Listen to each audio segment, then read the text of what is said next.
Lakota Star Knowledge concepts start with reality begins within. And this is because that's how the universe was created. So each one of us, we have a universe inside of us. So everything inside of you, your physical parts, your kidneys and your liver and your lungs and vessels and veins and all that kinds of stuff, tendons and even things that make those. And your soul, your emotions, and your mind. All of that is connected. It's all connected to each other. But there's a center connection point. And that is your sacred center. And that's where you begin. That's where there's some sacred pieces inside of you, and that's where they're located. When you're asleep, you're close to those sacred pieces. So when people say, you just cut off 1 hour of your sleep so you can live 1 hour more, that's bullshit. I really don't like it when people talk like that because they think that when you're asleep, you're wasting time. No, you're not. You're close to that sacred center. And plus, your body needs sleep. That's part of our human experience, is sleeping. And that sleeping is where we receive inspiration, warnings, and sometimes just entertainment, entertaining dreams. Sometimes we meet people.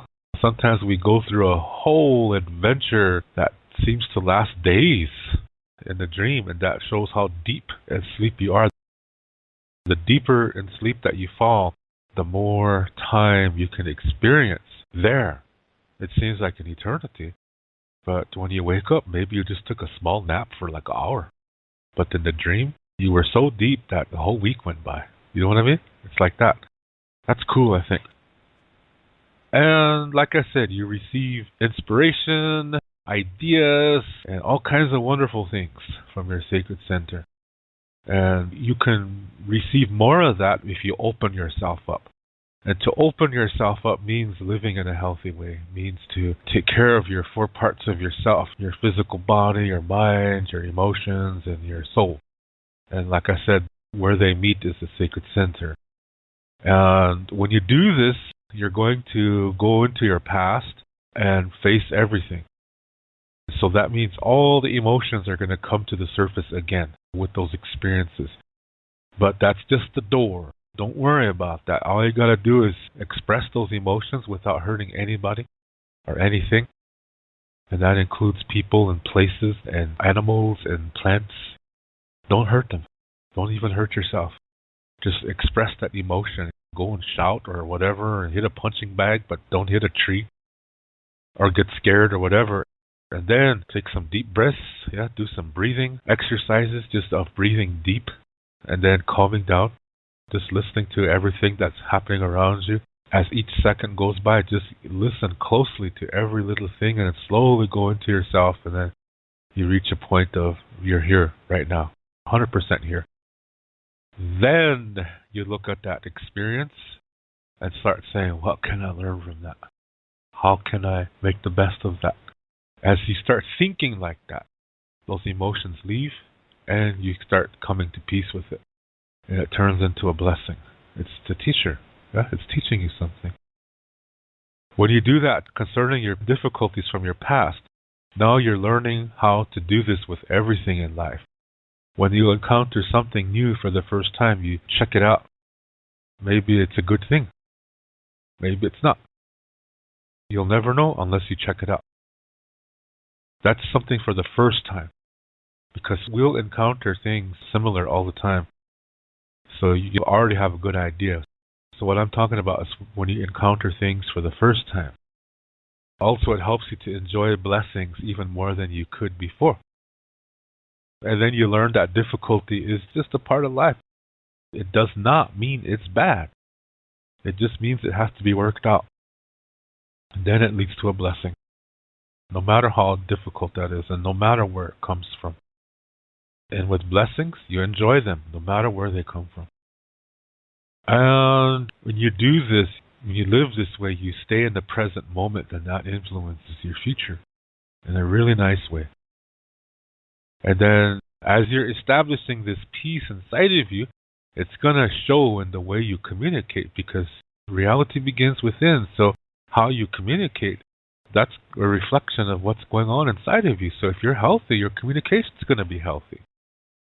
And like I said, as you experience things, you express the emotion, and then you start learning from it, or you enjoy it if it's a blessing. And that's how you develop emotionally. Then you develop spiritually. You cannot develop spiritually without developing emotionally. You need them both. And then you see that there are at least 3 perspectives to everything in life. Sometimes there's more than 3. But the most important thing is that you look for 3 first. Once you find 3, if something has more than 3, then you'll see it. But look for 3 first. And then you realize that it's not about good or bad. It's about, is this something I can learn from? Or is this something that I can enjoy? Or is this something that is peace? Or it confirms something I already know? That's what it's about. But there's people who don't take care of themselves. What happens there is that they have this tendency to look at something and they only look for the parts they like. And then they say that's good and anything else is bad. So they lump everything into 2 groups. And one group, they make it an enemy. They hate it. And that's how man creates good versus evil. Then they got really complex about it, even to the point of developing this belief system that includes a God that they can use to say, well, he knows everything, he's perfect. They even say it's a guy. And say, he's our God and he's perfect, and so that means we're better than you. See, it's just like little kids playing in the playground here. And then they assign the bad side a bad God, which is Satan. And then they build up all kinds of beliefs to support that. Next come demons and angels. Then they say things like, if you're not with me, then you're against me. And that's, again, really disrespectful to say that, because it's always putting things into just 2 opposing factors. Or then they'll say, if you're not part of the solution, then you're part of the problem. Again, bullshit. That's bullshit, because that's still putting things into 2 perspectives. Nature is not this way. Even in nature, there's daytime and there's nighttime. But does that really happen? Does it all of a sudden, it's just dark? And all of a sudden it's just light again? No. There are 2 connecting points. Where the day connects into the nighttime, that's dusk. Where you don't see the sun, but you still see its light. That's the connection point. That's a sacred time. And then again, at dawn, before the sun rises, you can see the sunlight. That is the second sacred time. It's another sacred time. These are 4 points here. So you see, it's not sunny, and then all of a sudden, ching, it's nighttime. It doesn't happen like that. There's an in-between. That's how nature is. That's how the universe is. So what makes you think it's just day and night? It's not. Therefore, it's not just this and that. It's not just 2 things. It's more than that. So, see, even nature sees that. And when you live in a healthy way, you see that. But people who only see 2 things, they don't acknowledge these 2 times when the sky is orange and red. They don't acknowledge that. Even though it's right there in front of them. They don't acknowledge it. They only acknowledge the daytime and the nighttime. See? Dualism. And saying, I only like this, that also includes they only want to feel one certain emotion. Some people only want to be happy. Some people only want to be angry. Some people only want to be sad. Some people only want to be scared. All of that is an emotional illness. It's an addiction. People only want to feel that one emotion. And they'll do anything to remain in that emotion. And that leads to illness. Eventually, you're going to get physically sick. Your mind is going to be trying to think of things to do so that you can only feel that one emotion, and that's you're becoming an addict. Their thinking becomes addictive now, and eventually it's going to lead to abuse. First, self-abuse, and then abuse of others. Sometimes that happens subconsciously and we're not even aware of it. That's why it's important to take a look at yourself to see. Then you find it if you are. So that's duality, when people only want to be in one emotion, and when they do that, they trap it. That means they cannot develop emotionally, which means they cannot develop spiritually either, no matter how many ceremonies they go to. No matter how many pipes and Indian names and drums and rattles they have, they cannot develop spiritually. As long as you believe in good versus evil, you will never develop spiritually, because that's duality, and that's keeping you in one emotion. So you say things like, think only positive, happy thoughts, as if positive was good. For some people, when they get a pregnancy test that says positive, that doesn't make them feel good. Or when they do an HIV test and the results come back positive, that's not a good sign. See what I mean? Positive and negative do not mean good and bad. And that's not the only two things. There's also neutrality. And then there's more. But it's more than just positive and negative. And that's not good and bad. And people make that mistake of assigning good to positive and bad to negative. What dualistic people do. They assign labels of good and bad to everything. And then they stay away from it, saying, you're evil. You come from the devil. Stay away from me. My God will destroy you, because my God is perfect. Nothing in this universe is perfect, because that's an illusion. That's extremism. Perfection is not the goal, because it doesn't exist. That's not what life is about. Life is about living. It's not about, oh, I wonder where I'm going to end up. No, it's about paying attention to right now and actually living and enjoying what's happening right in front of you. Sure, you can make plans for the future, but you got to be in the present moment overall, so you don't miss all the fun and learning that's happening right now.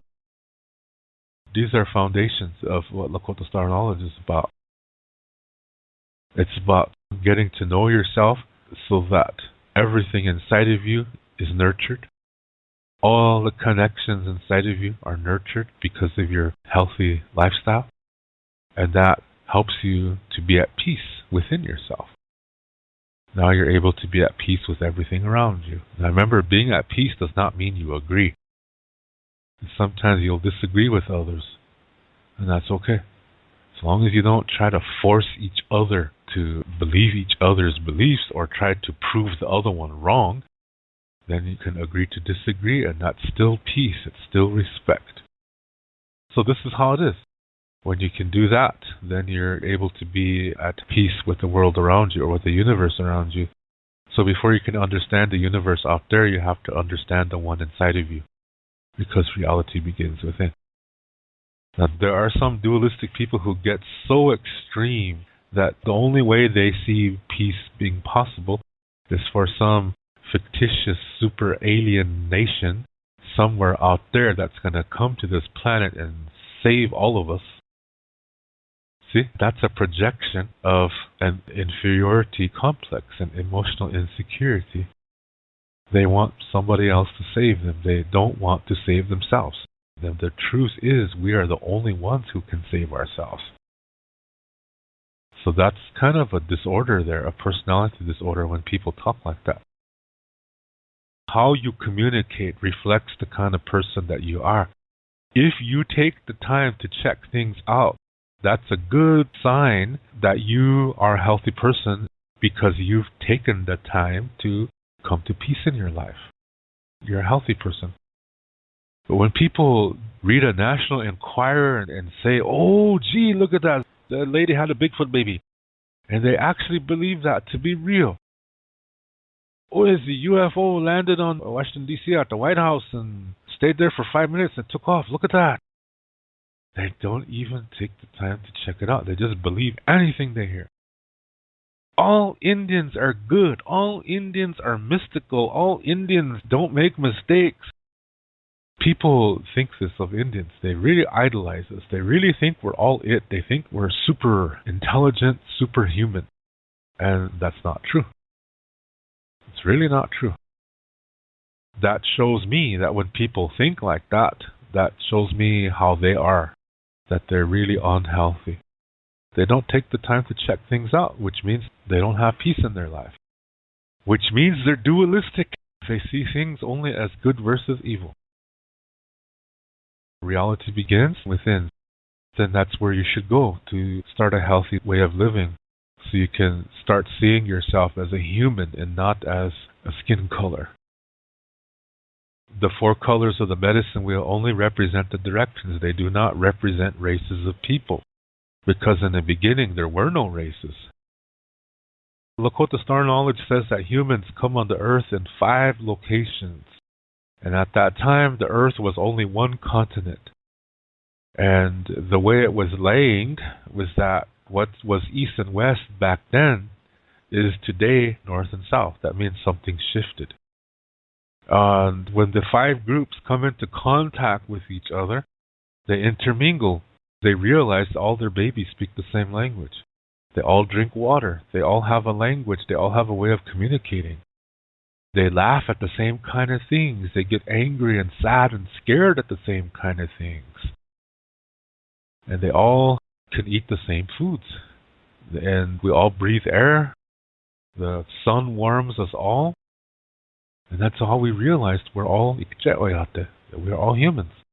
That's how it was in the beginning. That's what Lakota Star Knowledge says. Then population was growing now, so they started branching out to live in other locations. And as they moved to new areas, their bodies had to adapt to that ecosystem. And part of that adaptation process was the skin either getting darker or lighter. That's where skin color comes in. It comes in millions of years later. So our first ancestors were not created as Indians. They were humans. The skin color comes much later. So there's 4 colors on the medicine wheel. They don't represent races. And the red road is not the Indian way. Red represents life. Almost everything on this earth bleeds red. Even most of the plants, they bleed red. That's life. It's not about being an Indian. It's about living. Living the star knowledge concepts, beginning with reality begins within and starting from there. So then you learn about the universe inside of you, you nurture it, you establish peace there, and now you're going to automatically understand the universe out there. And it's not about UFOs. Not all people in the same group are the same. Not all businessmen are ethical. Not all Indians are good. Not all white people are racists. Whatever group we belong to, we're not all the same. You're going to find healthy and unhealthy in every group and organization, because it's how people live. It's not because of the color of their skin or their belief system. It's how they live. I invite you to come visit my website at wolakota7.com. You can see the address on the screen, and here you can learn about the books that I've written and also some of the services that I offer. For example, spiritual consultation and Lakota language lessons. And you can see the books that I wrote, and one of them, called Keya Mato Stonehearts, I wrote with my wife. And if you would like to order these books or order any of my services, you can see all the information on the screen. And for more questions, please write to me at the email address that you see at the bottom right of the screen. Thank you very much for listening to this video, and I really appreciate your support of this channel. Also, thank you for the comments that you leave. I read them all, and I really appreciate them. And if there's information here that can help you, then that's cool. And if not, then, well, that's okay too. And thank you very much for being a part of this community. I invite you to visit my other channel, which is called Lakota Language from the Heart. And I'm putting a link to it in the video description. So check out my new channel, which is exclusively about learning to speak the Lakota language from the heart. Everything is a circle. There is no end. So that's why we say until next time, which in Lakota is Doksha Ake.